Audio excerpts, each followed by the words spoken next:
Good morning, everyone, and welcome to the Admission Sharing webinar, where we share about the interdisciplinary pathways, special programs, research, and entrepreneurship opportunities at NUS that will transform your future. I'm Grace, and I'll be your MC for today. Thank you for taking time to join us. The sharing you will hear this morning will be presented by the Dean of Admissions, Professor Goh Se Song, and following the presentation, there will be a Q&A segment, and we have especially invited 3 NUS students to share their experiences. If you have any questions, we greatly appreciate if you could please write them down in the Q&A tab, and we will answer them during the Q&A segment. Thank you for your patience. So to begin today's session, I'd first like to introduce our speaker. Professor Goh Se Song is the Dean of Admissions at the National University of Singapore, NUS. A mathematician by training, he received his honours degree from the University of Oxford in 1988 and his master's and PhD degrees from the University of Michigan, Ann Arbor in 1990 and 1992 respectively. He joined NUS's Department of Mathematics in 1994. He is highly passionate about education and has received numerous teaching awards, including the University Outstanding Educator Award in 2009. His research interests are on the theory and application of wavelets, approximation theory, and harmonic analysis. And he also participates in interdisciplinary research involving the practical use of mathematics. So without further ado, may I please invite Prof. Goh, who will provide an overview of NUS's flexible academic pathways, special programs, research, and other learning opportunities. Prof. Goh, please. Thank you. Thank you, Grace. And a very warm good morning to all of you from NUS. And welcome to today's webinar. Let me get my slides out first, and then we'll get going.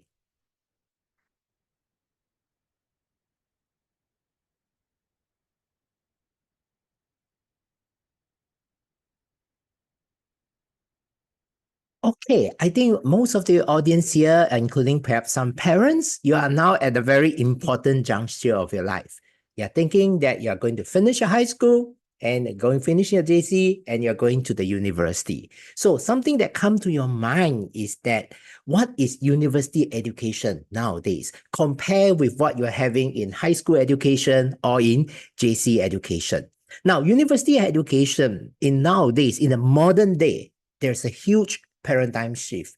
This is beyond a paper qualification. This is beyond an accumulation of knowledge. When you come to the university, you will actually learn 2 things. The first thing is disciplinary knowledge, which is a given. The second thing is the future-ready skill. And most importantly, our role in the university is to help you to integrate both disciplinary knowledge and future-ready skills together. At the same time, the way that we conduct our education model has also changed. It's no longer just the traditional lecture and tutorial system. There will be innovative and varying pedagogies. Yes, we still have lecture and tutorials, but we also have seminar style learning, small class learning. We also have, a hybrid version of online and face-to-face learning. The whole idea here is that we want to use a wide range of pedagogies to give you the best education experience. At the same time, we understand that the modern world is very complex. The complex problems of tomorrow in the VUCA world, you need to be able to marry different discipline know-hows together. And that is where we provide interdisciplinary learning opportunities. At the same time, we want our students to have a global perspective. So there will be global learning opportunities as well. And at the end of the day, we want to prepare you for your career. So career future preparation, internship opportunities, all these are something that we nowadays provide in the university education. And some of you were thinking at this point, what should I study at the university? What is the degree program that you should pursue? Now, to answer this question, which I believe many of you are thinking about this, let me ask you 2 questions back in your return. What is your passion? What is your aptitude? Now, being passionate about something, most likely you're good at it. Being good at it, you want to learn more. And this will actually help you to get even more interested in the discipline. And after you have decided on what you want to study, in the program, we will teach you disciplinary knowledge. We will train you for your future ready skills. And most importantly, as the output, we will enable you to integrate both knowledge and skill sets together. Welcome to the NUS experience. And before I begin my details of my presentation today, let me give you a snapshot about what is NUS about. Now, in terms of World University ranking, we were very, very excited last year when we came in number 8 in the world. And this was the first time that NUS came within top 10 in the world in the QS World University ranking. The QS World University ranking for 2025 has just came out a few weeks ago, and NUS came in number 8 in the world again. So we are both humble and excited by this recognition, and we are well committed to provide our students the best education experience. NUS is a research-intensive university and comprehensive university. Every year, we take in more than 7,000 undergraduate students. And because of our size, we're able to offer a wide range of bachelor's degree programs. And in fact, we offer more than 60 different bachelor's degree programs. There is a very vibrant student life on campus with more than 200 clubs and societies and interest groups. And if you feel that if you come to Singapore and come to NUS to study, does it mean that you will not have a global exposure? Not to worry, NUS has more than 300 partner universities spanning over 40 countries that you can spend one semester, 1 year, or even going for a short course in those universities. And at the same time, our graduates are very employable. We are consistently within top 10 for global employability. Some of you may say that NUS is ranked very high in terms of QS World University ranking as a whole. How about individual subjects? Are we strong in which area? Now, if you look at the World University ranking by subject, this year in 2024, we have 19 subjects that got into global top 10. If you extend the list to global top 20, there are even many more. And if you look at the list here, you notice that NUS is very strong in engineering, in computer science, in science. So the STEM discipline, definitely we are very strong. How about the non-STEM in discipline? You look at the list again, you'll find subjects in business, subjects in humanities, and we are also very strong. So in short, NUS, our strength is well balanced between the STEM and the non-STEM discipline across the wide range of programs that we offer. And for those of you who are not so familiar about the NUS story, NUS is Singapore's first and largest university. We were founded in 1905. If you join NUS next year, we'll be right in time to see NUS celebrating its 120th anniversary. We have taught generations of architects, doctors, engineers, writers, and so on and so forth. And being a research-intensive university, our research also impacts lives, impacting not just the disciplinary knowledge, but also interdisciplinary research, and also in terms of translational research that takes from the research result of application to commercializations. And if you ask me, how can I summarize the NUS education? Let me summarize the NUS education by the 3 C's. The first C is customizable. The second C is challenging. The third C is current. How we are going to make it work, that is entirely up to you. There's a tremendous amount of flexibility in terms of our NUS education. And let me give you a snapshot about the kind of undergraduate degree programs that we offer. If a student is interested in humanities and sciences, they can apply for one of the programs under the College of Humanities and Sciences.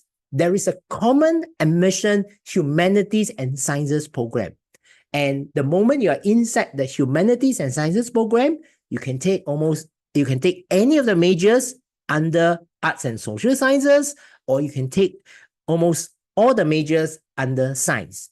And you can, in fact, that is our commitment to you. No further selection. Along the way, after one semester, you decided to change your major, that's no problem at all. because we want to give our students full flexibility. Now, there are a couple of majors under science. There is a direct admission program because they are small programs. They are boutique programs like food science and technology and pharmaceutical science.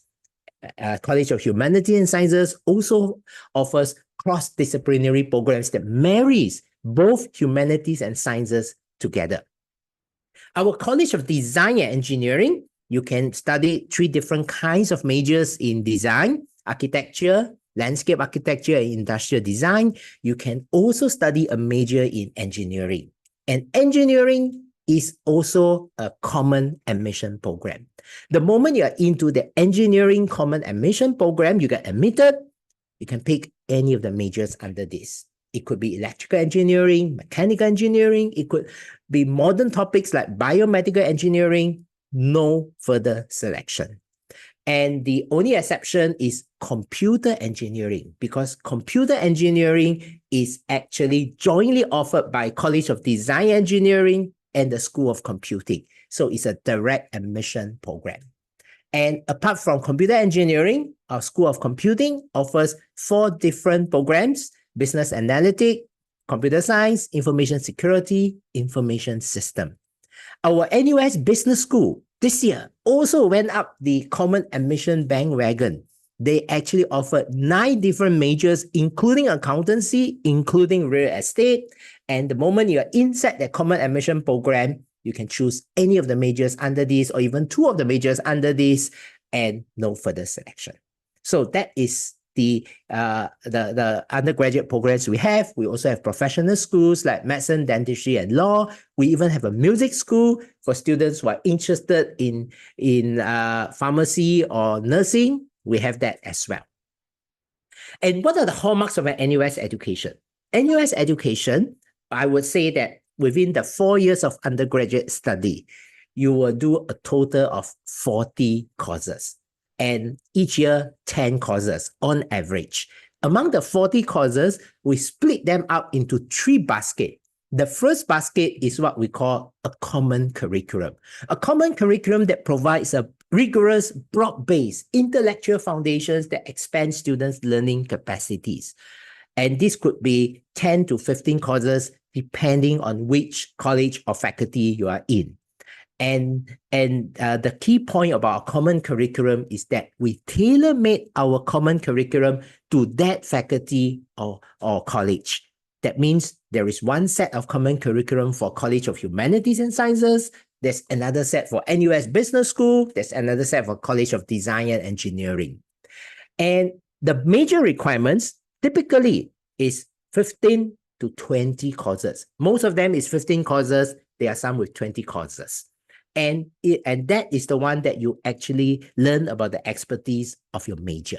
Now, if you add up the number of courses in common curriculum and major requirements, definitely you don't add up to 40. We deliberately created an extra space of unrestricted electives, 10 to 12 courses. And that enables you to have the flexibility that we all desire. If you want to go very deep in your major, no problem. Use your unrestricted electives and study more courses within your major. If you want to do a second major, you want to do a minor, you want to have multiple competencies, no problem. You can use your unrestricted elective space, and that gives you an interdisciplinary approach in learning.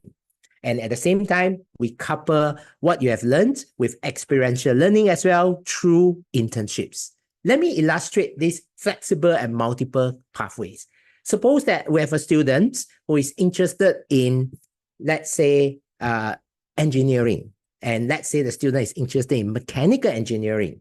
Then he can come to College of Design Engineering, pick the engineering program, and then do a major in engineering, and he can use the unrestricted electives to do whatever that he desires. He's very passionate about mechanical engineering. There's a specialization in aeronautical engineering. So he can actually do a specialization in aeronautical engineering, plus use your unrestricted elective space to do more mechanical engineering courses. That is a single major framework. But then he realized that the mechanical engineering is closely related to physics, and physics can he do a second major? The answer is yes. He can do a second major and he can go to the College of Humanities and Sciences. We allow you to go from one college to another to do a second major, 10 courses. You still got some extra space left, if necessary, to do other things.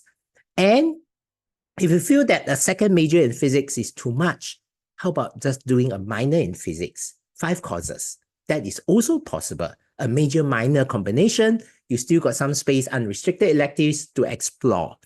And finally, he realized that, okay, maybe mathematics is important for engineering study as well. He can do a minor in physics plus a minor in mathematics. Or if you like, you can do a minor in, let's say, data analytics.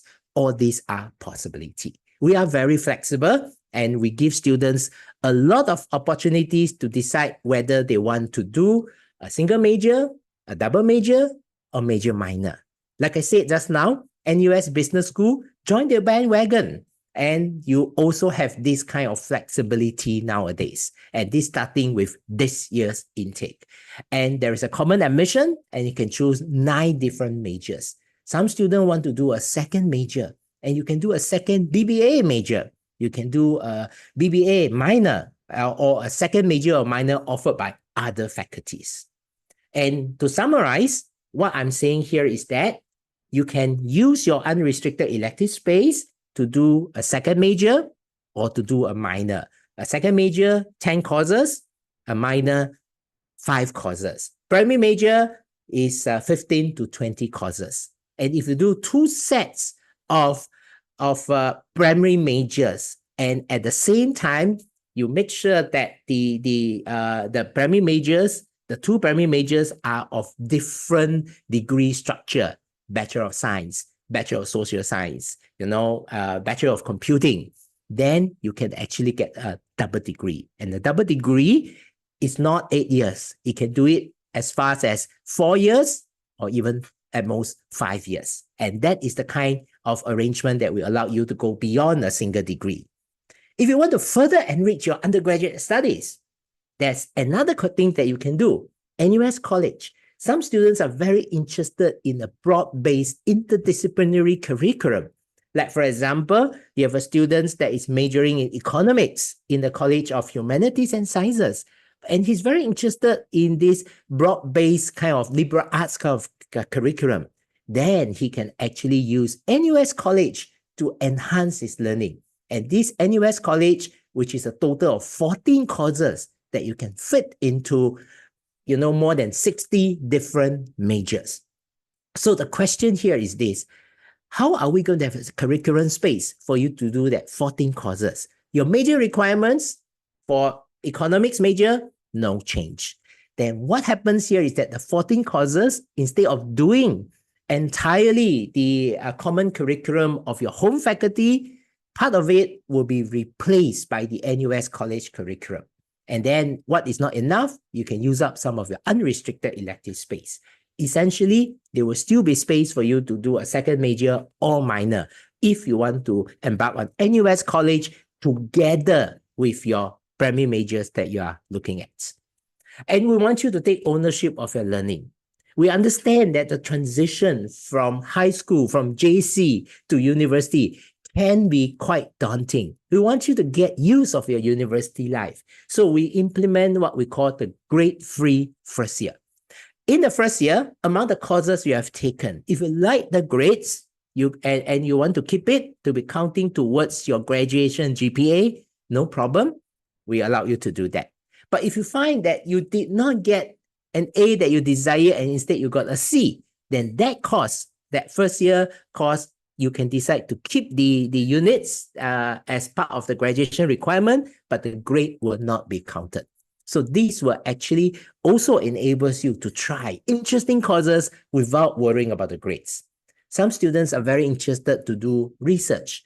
In NUS, you don't have to go to graduate school before you get a chance to try out research. In NUS, it's possible to do research as early as your second year under the undergraduate research program.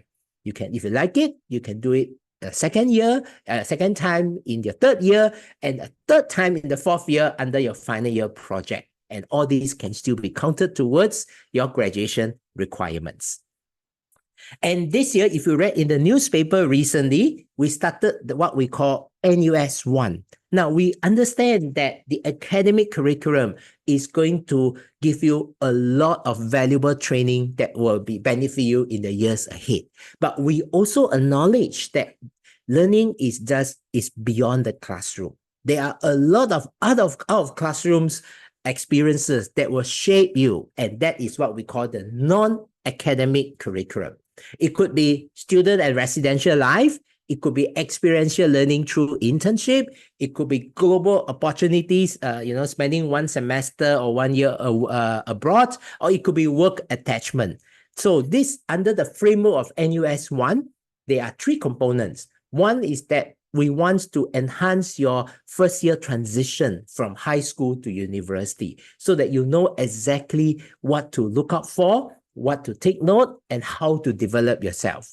The second thing we have is that we want to give you a NUS 1 roadmap. We will signpost to you all these experiences that will give you a richer experience and also enables you to personalize university life. And the third component is that we want you to embark on a journey of self-discovery and development. And to facilitate all this, we want to expand our out-of-classroom commitment opportunities.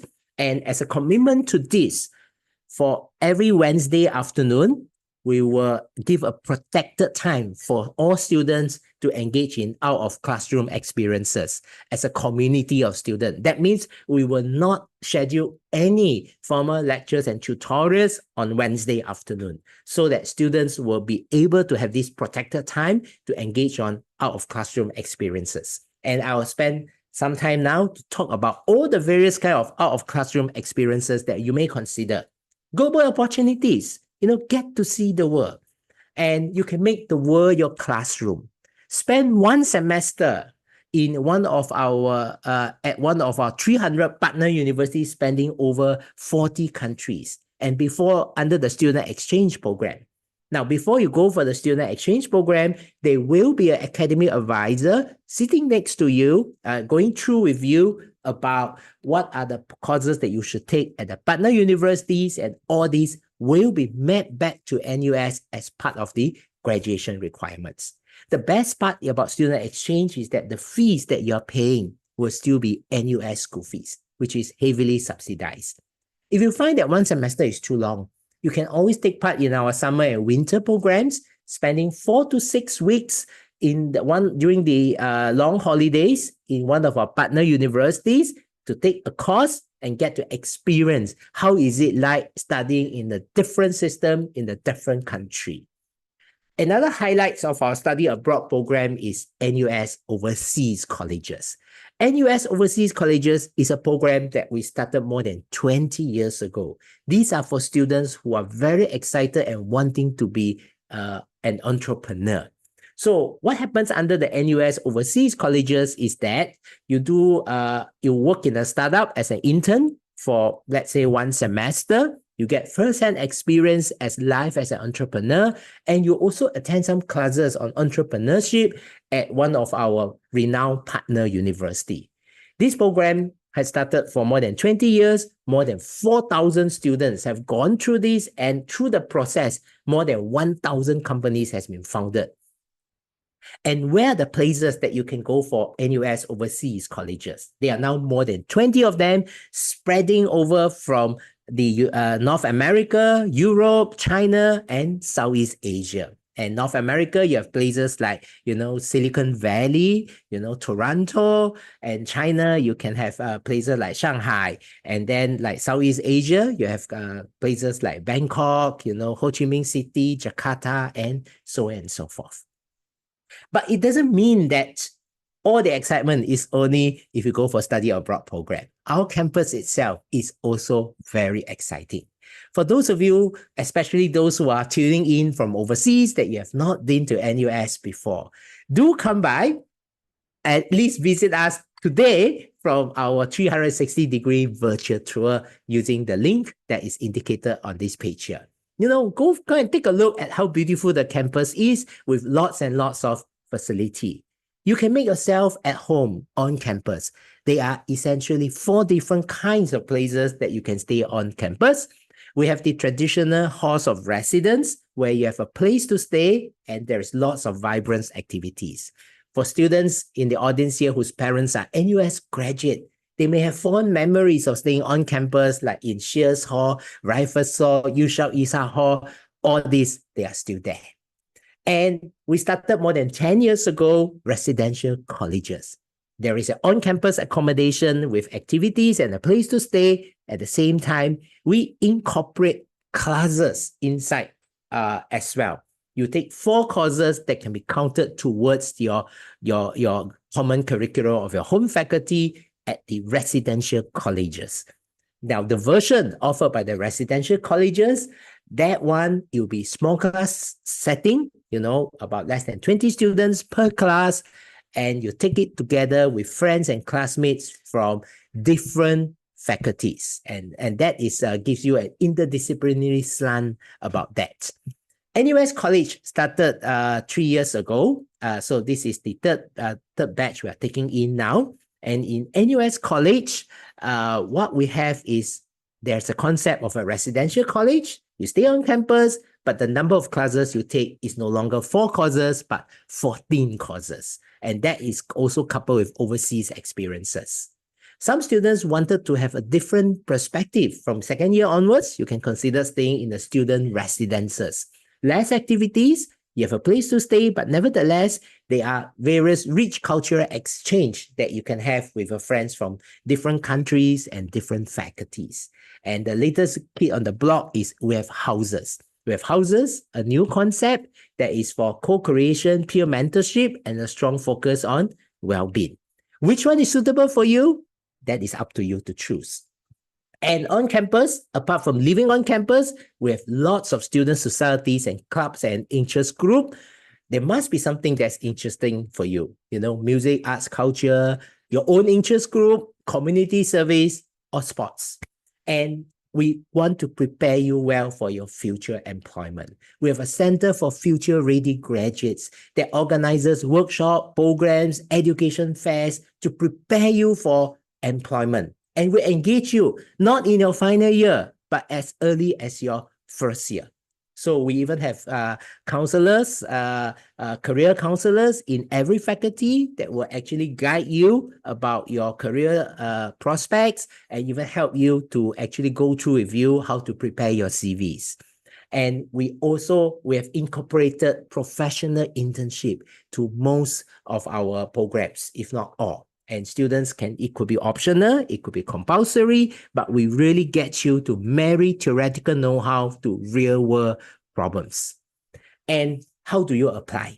So I'm going to spend, about 5 minutes or so about talking about how you can apply to NUS. Now, the admission requirements in terms of applications to the university, we assess your admission application on a holistic approach.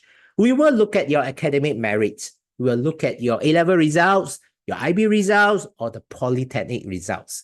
And we need to make sure that whatever course that you apply to, program that you apply to, you meet the subject prerequisite, and we will also assess your interest and aptitude.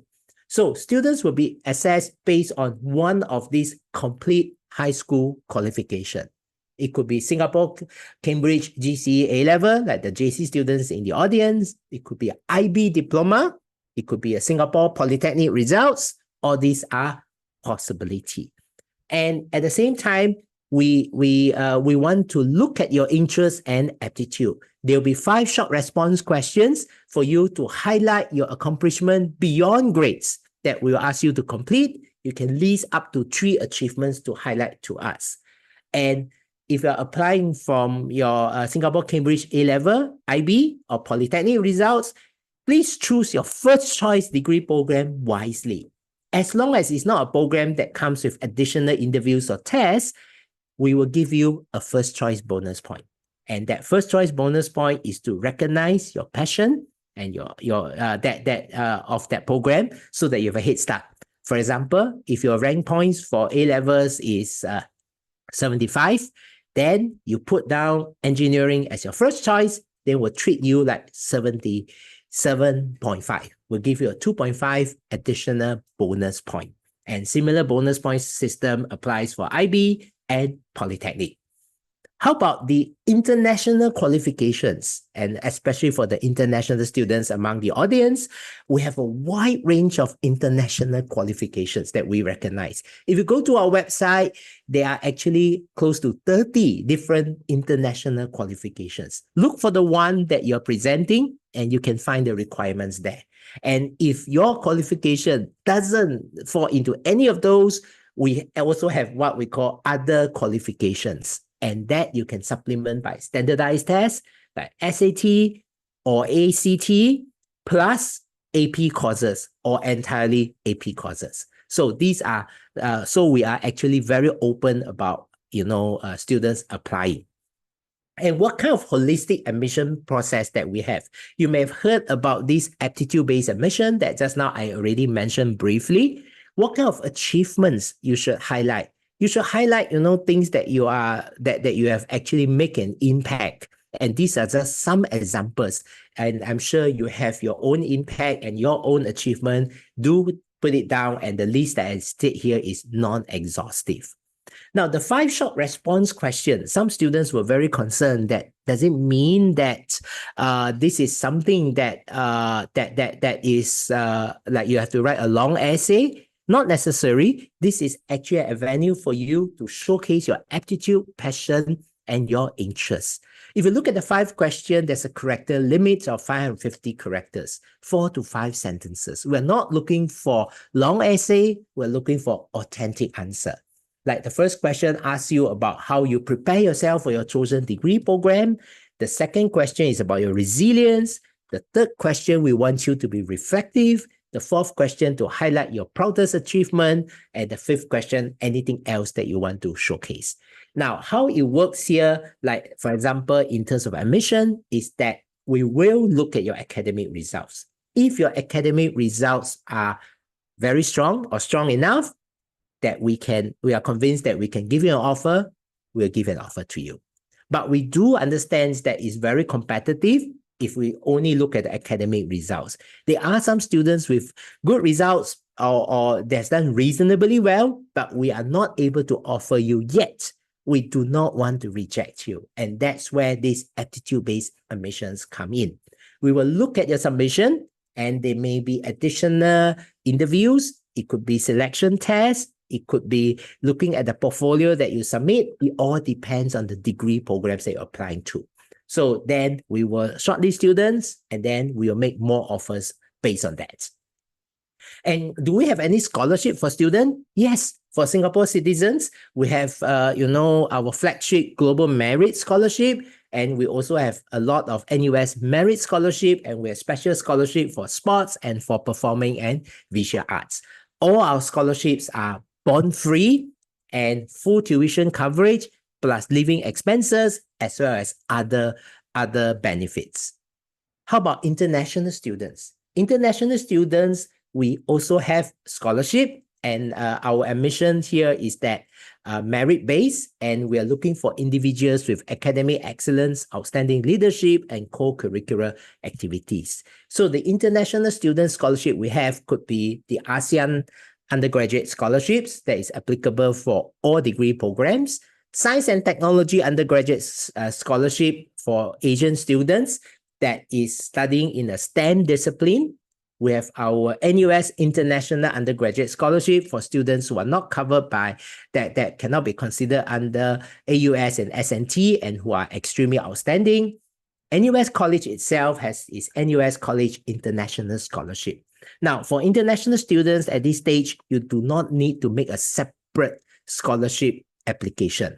Whereas the scholarship for Singaporean students, there is a separate application portal. International students, you don't have to fill in the form yet. We will consider you automatically based on your admission application. And if you are potentially can be shortlisted, we'll contact you and then we'll ask you to fill up the form accordingly. And there is one more aspect about Singapore, about NUS education, is that we have what we call the Ministry of Education MOE tuition grant. That is a substantial tuition fee subsidies by the Singapore government. Now, it's offered automatically to Singapore citizen and Singapore PR studying at the university for the first time, and is offered competitively to international students. And what happens here is that this is a substantial tuition fee reduction. And for international students and Singapore PR who takes up the tuition grant, you have to work in Singapore or Singapore registered company for 3 years after graduation. For Singapore citizen, no further requirements. And it's just a way to subsidize your school fees. So what kind of fees that you have here? Like, for example, for Singapore citizens, apart from the professional programs like medicine, dentistry, and law, all our programs, the fees is about 8,000 to 9,000 Singapore dollars a year.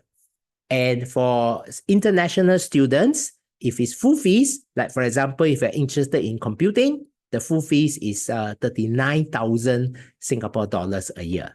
Whereas if you take up the tuition grant and you have ASEAN nationality, it's about 18,000 Singapore dollars. So to a certain extent, the tuition grant is actually a substantial, it's like a partial kind of scholarship. And we are big on financial support. We have a wide range of schemes. We have bursaries that is aid that is provided to you. And that one, we have our own NUS bursary to couple with the government bursaries. And if you stay on campus, we have on-campus bursaries. If you want to go for study abroad, we also have study abroad bursaries. And they are, for Singaporean students, you can use your PSEA or Mendaki tuition fee subsidies as well. And if all this still doesn't cover your expenses, there is always tuition fee loan that is for all students. And bursaries and grants are for needy students. And we have our own NUS study loan and student assistance loan if the tuition fee loan is still not sufficient. And let me just highlight one more thing for Singapore students. We really want to increase access to students' education. No needy students will be denied of an NUS education just because of their household income. As a matter of fact, if a household income is below 1,100 Singapore dollars, the student will receive government bursary. At the same time, NUS bursary will top up what government bursary have so that you have entirely full coverage of a tuition fees so that you don't have to pay any fees. And then if your PCI is not more than $750, not only full tuition fees coverage, you also have coverage. We provide $4,000 per year for your living expenses. And if these students, if you want to have an on-campus stay or overseas program, we already have bursaries for you, but they may not cover everything. So we have an additional opportunity enhancement grant of $10,000 over 4 years that will cover whatever shortfall in the bursaries that we have for on-campus stay and overseas programs for you. And this is the application timeline. Typically, for A-level Singapore, Cambridge A-level students, the portal will open on the day of the results release for A-levels, and then you can apply, and this will close on 19th of March, and then we'll assess your scholarship, admission, and then all things will be released by end of May. For those students with other qualifications or international qualifications, there's a separate timeline. Do check out from our website. And if you need more information, feel free to visit our website. And you can also write in to nus.edu/ask-admissions, or you can actually, engage our student in live chat. And we look forward to, hearing from you and also to receive your applications. So thank you.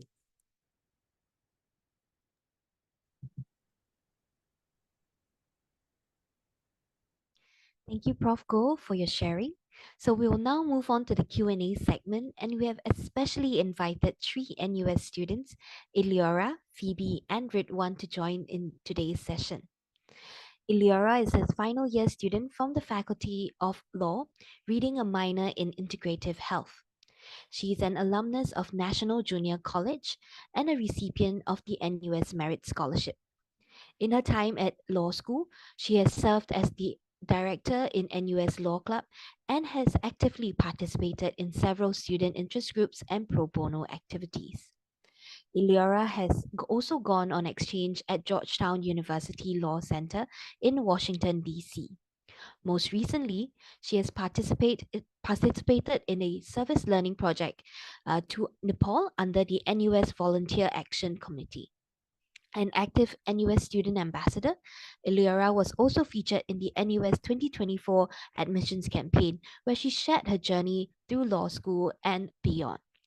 She has thoroughly enjoyed her time in NUS and is happy to share more about law and life. Phoebe is a final year student majoring in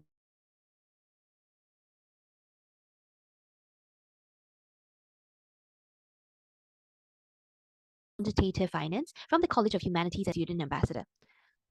In 2023, Phoebe completed a summer internship as part of the undergraduate professional internship program, where she showcased both her technical skills in statistical analysis, automation, and coding, and soft skills in the finance industry. Most recently, Phoebe will be completing her summer internship at International Business Machines, IBM Asia Pacific, where she had the opportunity to contribute to automation projects and data analysis of complex data sets using Python. Phoebe is highly driven and she believes in getting a career head start and actively value adds to her organizations with a strong collaborative and problem solving skill sets.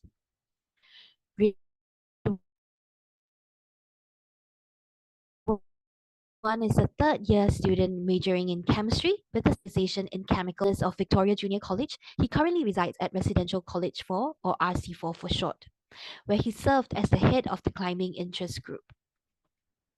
Beyond his academic pursuits, Ridhuan has represented RC4 in various dance and band performances, including Residence and RC4's Arts Night 2024.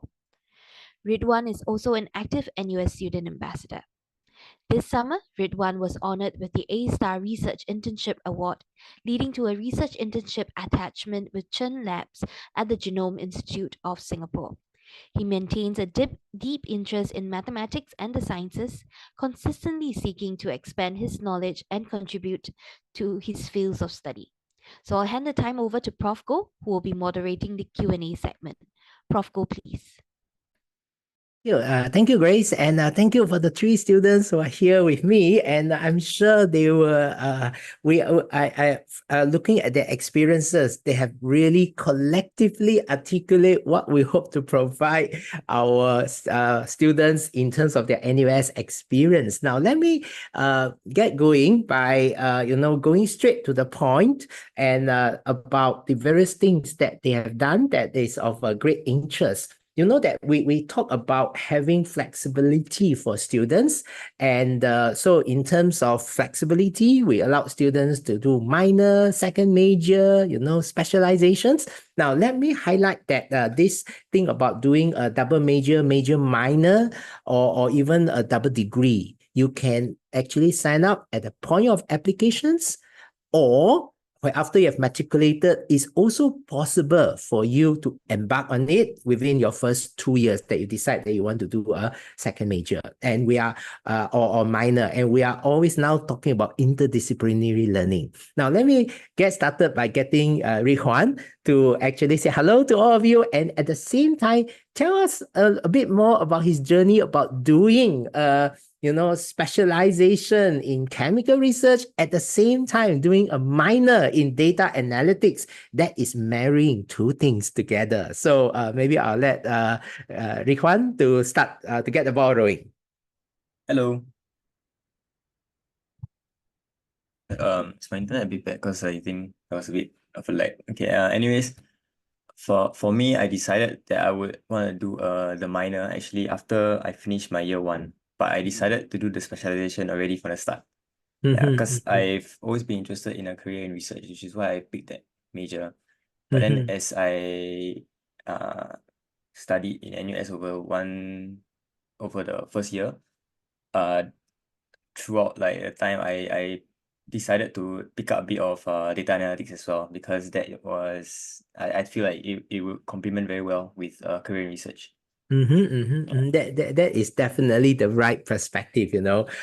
In fact, data analytics is used in many, many areas. You don't really have to be more quantitative discipline, and in fact, it could even be experimental sciences. This is something that is very useful.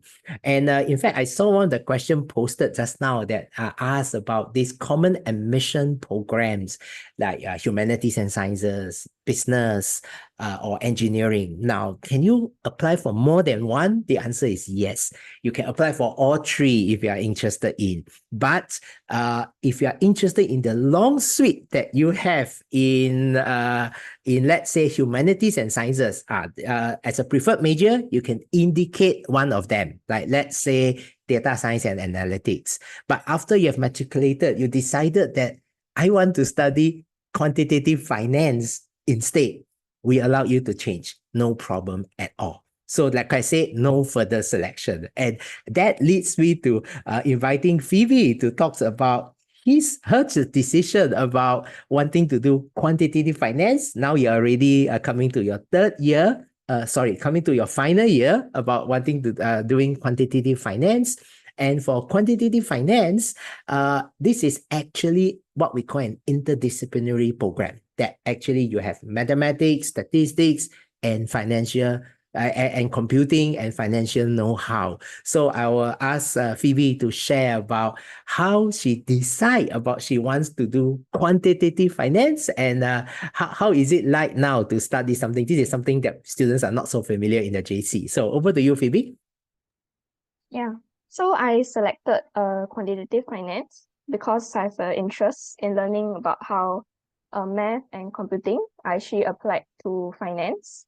So I was interested in the mathematical tools behind like investments and tradings. So I selected this course, and it really helped me with my technical skill sets and critical thinking skills whenever I apply them in my current internship at the IBM and also my previous internship in the finance industry.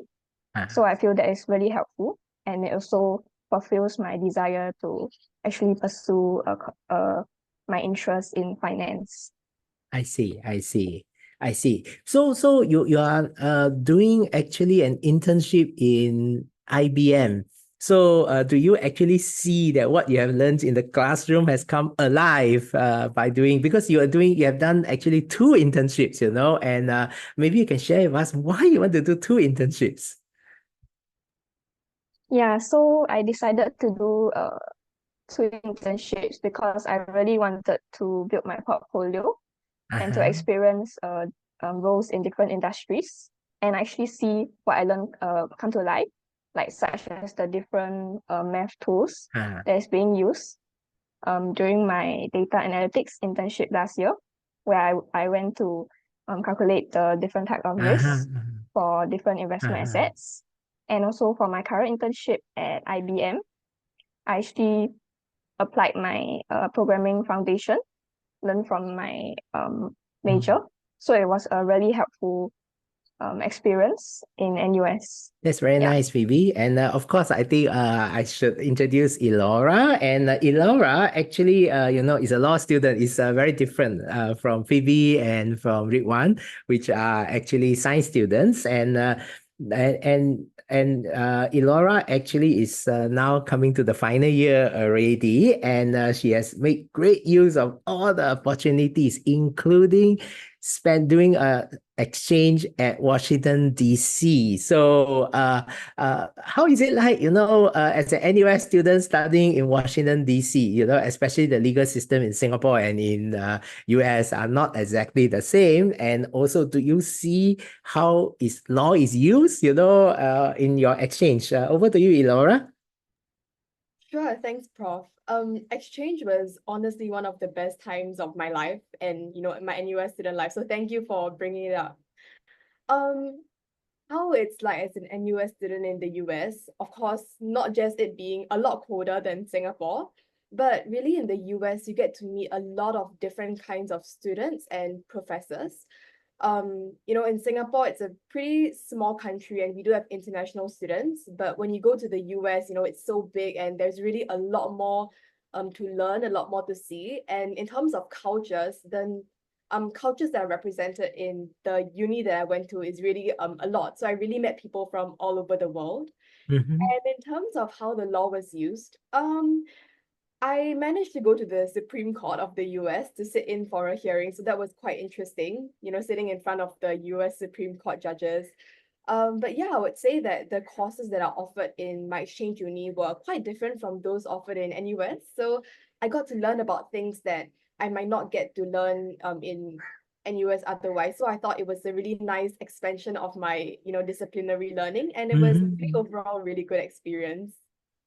So I guess, Eliora, what you get out of your exchange is two things. One is expand your disciplinary learning, at the same time to see how how law is actually used in another jurisdiction. And that's the whole idea about why we hope to, students to have overseas exchange, to do internship as well. And I think Phoebe has done one internship that is more like industry kind of internship. And then Eliora, through your exchange, you actually get to experience how law is actually used. And Ridhuan actually has something interesting. It's a different kind of internship. It's a research internship. And Ridhuan, can you share with us more about your research internship experience at A-Star? I think that would be interesting. So the lab I worked at is not actually a chemistry lab. It's actually a biology lab, like as opposed to my major in chemistry. So it was something completely different from what I learned in school. However, what I did apply from school is the data analytics that I am studying as a minor. Yeah, so I think the reason why I picked out an internship that was not my major is because I just wanted to see how it's like. But also I wanted to try what they call dry lab, which is when you work on the when you work in on the computer instead of in the lab also. Yeah. So even though I didn't really have a lot of biology knowledge, I could still be useful, yeah, by applying that part of my skills. So I guess, Ridhuan, actually nowadays, frankly speaking, the future of work is no longer restricted to one discipline, and what you have done is actually very, very good in the sense that you have branched out of chemistry and you want to see how is it dry lab is like compared with just the wet lab experience. So I think this is something that is actually very valuable. And we are expanding at all fronts about this, like Phoebe, when your course about QF, I guess you actually see all these different components coming alive, right? Computing, mathematics, and also business aspect, and so we are actually providing a lot of different opportunities. Yeah, maybe Phoebe, you can explain a little bit more about how you see all these pieces come in place, especially a place like IBM, that it is more than just theory, right? You see real applications. Yeah, so in addition to like the technical and soft skills that I acquired from NUS, I think the things that I learned at IBM, such as a whole team coming together to contribute to a various projects, really touches to my heart, as I get to see in real life how projects are being done from the start to the end, and how much effort the team members actually put in to actually see the fruitful results of the projects in automation. So I really learned the real world aspects that is being applied and during the my project internship. and the project team, I guess, is comprising people from different disciplines, right? Yeah, and we also work with people from overseas.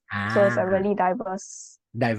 set of team. I think that is one of the key things. And Eliora, that Eliora, although his people would think that, well, lawyers nowadays is only focused on law, but Eliora actually studying a minor in integrative health as well, right? Yeah, maybe you want to tell us more a little bit about that, Eliora?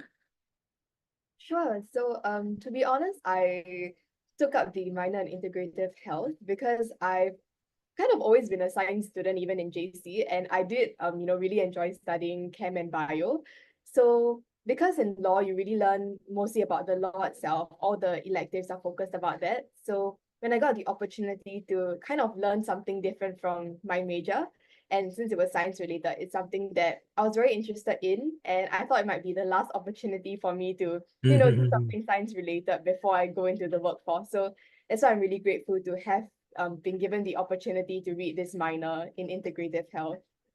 Yes, and in fact, we have also done a revamp of our law curriculum in the past few years that we have created space for students to explore beyond just law. And that is something that I hope that all the prospective students can consider all these kind of additional learning opportunity. And let me spend 5 minutes to talk a little bit more and about residential life and student life. And I think many students are very curious about what is it like to stay on campus. And Ridhuan, you have stayed on RC4 before, and would you like to share more with us about your experiences about RC4? And what do you do like staying on campus? How is it like actually? I think overall it's a very positive experience. Usually the people you befriend will be from your campus lah, and that's where my major like my friend group is from. Yeah, so I met my friends there. But I think one thing about RC4 that I really enjoyed was the IG system, the interest group system, where it's like a CCA but not committal. So you could just show up 1 or 2 sessions, try it out, see how it's like, and then leave. Yeah. So in my first semester in RC4, I tried a bunch of different like CCAs before I finally settled on climbing, bouldering. Yeah. Then in the end I managed to I went for the ICG, which is the Inter-College Games for bouldering. Yeah. And then eventually I became the head of RC4 climbing. I see. And you also participate in the dance and band performance, right? Yeah. So you actually have quite a lot of it will add a lot of additional dimension to the experience in the university. And talking about adding dimension, like Eliora also has quite a few interesting things, like for example your involvement in the NUS Law Club and your involvement in student interest group, like what Ridhuan said just now about interest group, and maybe you can tell us more about that. Yeah. Sure, yeah. So I think when I was/am in law school, we are quite isolated from the rest of NUS in terms of physical location. So a lot of the interest groups are very law specific, but I thought it was still a very good opportunity to sort of learn more about different aspects of the law, which I wouldn't learn about in class. So one of them would be the Collaborative Dispute Resolution Club, where we learn about mediation and negotiation, which we really learn about in class, but it's a good skill set to have. So it was really nice being in that interest group. And there's also like IFG and other sports clubs that I kind of took part in for a while. But I would say that I'm quite excited for law school because it is moving back to the main Cambridge campus, I think in 2026 or 5.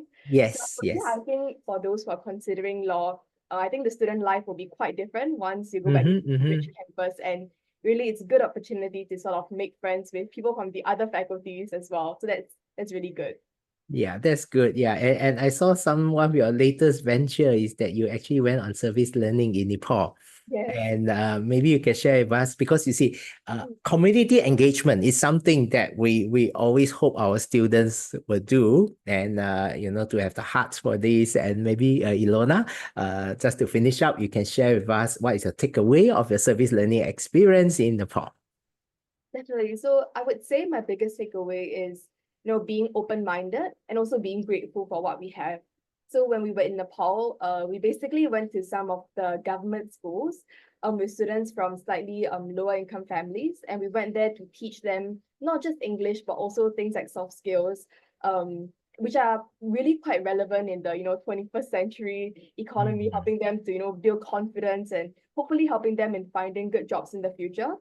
But of course, because it's an overseas trip, and as one of the leaders, there were some obstacles we faced on the way during the planning process.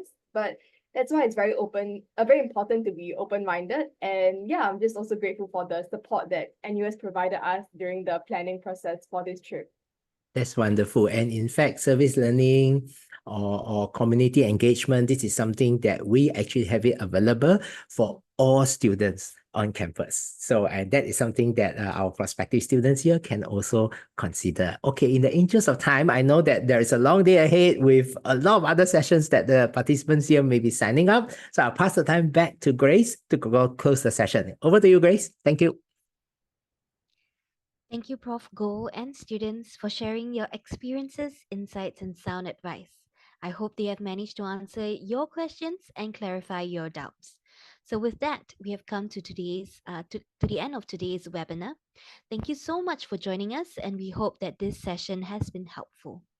We know that many of you have signed up for the respective sharing sessions for the rest of today, and we wish you a fruitful time gathering insights about the transformative experience and endless opportunities that await you at NUS. So we also greatly appreciate if you could take a few minutes to fill up a feedback form. You may scan the QR code or access the link on the screen.